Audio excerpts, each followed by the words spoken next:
السلام علیکم ورحمۃ اللہ وبرکاتہ۔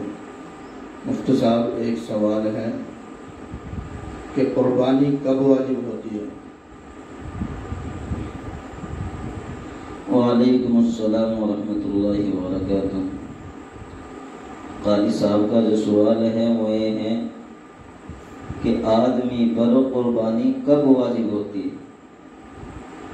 اس کے لیے کیا کیا شرطیں ہیں جس کی وجہ سے قربانی واجب ہوتی ہے، اور پھر اس کو قربانی کرنا ضروری ہے، اور اگر قربانی نہیں کرے گا تو گنہگار ہوگا۔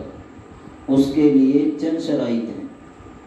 پہلی شرائط تو یہ ہے کہ مسلمان عاقل بالغ ہونا یہ شرط ہے قربانی کے لیے۔ اگر مسلمان نہیں ہے، غیر مسلم ہے تو قربانی واجب نہیں۔ مسلمان ہے، عاقل بالغ نہیں ہے تو قربانی واجب نہیں، کیونکہ شریعت نے جو احکام کا مکلف بنایا ہے وہ بالغ کو بنایا ہے، نابالغ کو نہیں بنایا۔ پتہ یہ چلا کہ عاقل بالغ ہونا بھی شرط ہے۔ عاقل سمجھدار مجنون یا دیوانے پر قربانی واجب نہیں۔ اسی طریقے سے مقیم پر قربانی واجب، اگر مسافر ہے تو قربانی واجب نہیں۔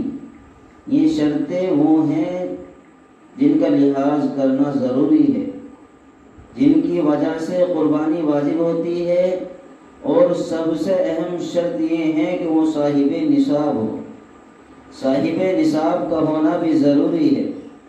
شریعت کے نظر میں جو مالدار ہو اسے صاحب نصاب بولتے ہیں۔ اب اس کا پتہ کیسے چلے گا کہ آدمی صاحب نصاب ہے؟ تو شریعت نے ایک مقدار متعین کر دی، اور مقدار یہ ہے کہ اگر کسی کے پاس 7.5 تولے سونا یا 52.5 تولے چاندی موجود ہے، ان دونوں میں سے کسی ایک کے ذریعے نصاب کو پہنچ جاتا ہے تو اس شخص پر قربانی واجب ہے۔ اور اگر کسی کے پاس 7.5 تولے سونا نہیں ہے صرف، یا 52.5 تولے چاندی نہیں ہے بلکہ دونوں کم ہیں یا کچھ رقم بھی موجود ہے، تو پھر اب قیمت لگائیں گے جو 52.5 تولے چاندی کی قیمت ہوتی ہے۔ اگر اس قیمت کو پہنچ جاتے ہیں تو اس شخص پر قربانی واجب ہو جاتی ہے، وہ شخص صاحب نصاب ہو جاتا ہے، شریعت کی نظر میں وہ شخص مالدار ہو جاتا ہے، تو اس پر قربانی کرنا واجب ہو جاتا ہے۔ تو پتہ یہ چلا کہ شریعت کی نظر میں وہ مالدار ہو جاتا ہے۔ یہ چند شرائط جو آپ کے سامنے پیش کی گئی، اگر یہ شرائط اس کے اندر پائی جا رہی ہیں تو ایسے شخص پر قربانی کرنا واجب ہے۔ اور اگر کسی کے پاس نہ سونا ہے نہ چاندی ہے، صرف مال ہے، پیسہ ہے، تب ان کی بھی قیمت کو دیکھ لیں کہ اگر 52.5 تولے چاندی کی قیمت کو وہ رقم پہنچ رہی ہے، یا وہ سامان جو ضرورت اصلیہ سے زائد ہے، جیسا کہ آج کل گھروں میں سامان رکھا رہتا ہے، استعمال نہیں کرتے، تجارت کا سامان نہیں ہوتا، لیکن ضرورت اصلیہ سے زائد ہے، ایسے سامان پر بھی قربانی کرنا واجب ہے۔ اگر وہ سامان اتنا ہے کہ جس کی قیمت 52.5 تولے چاندی کو پہنچ جائے تو ایسے شخص پر بھی قربانی کرنا واجب ہے۔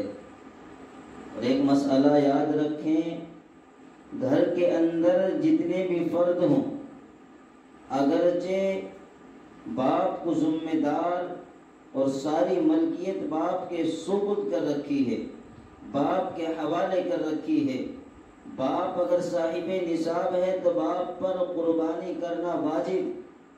اسی طریقے سے بیٹے نے کچھ رقم جوڑ لی تھوڑی تھوڑی کر کے اور وہ رقم بھی صاحب نصاب کو پہنچ گئی جس کی قیمت 52.5 تولے چاندی ہے، اس کی قیمت کو پہنچ چکا ہے تو بیٹے پر الگ قربانی واجب ہو۔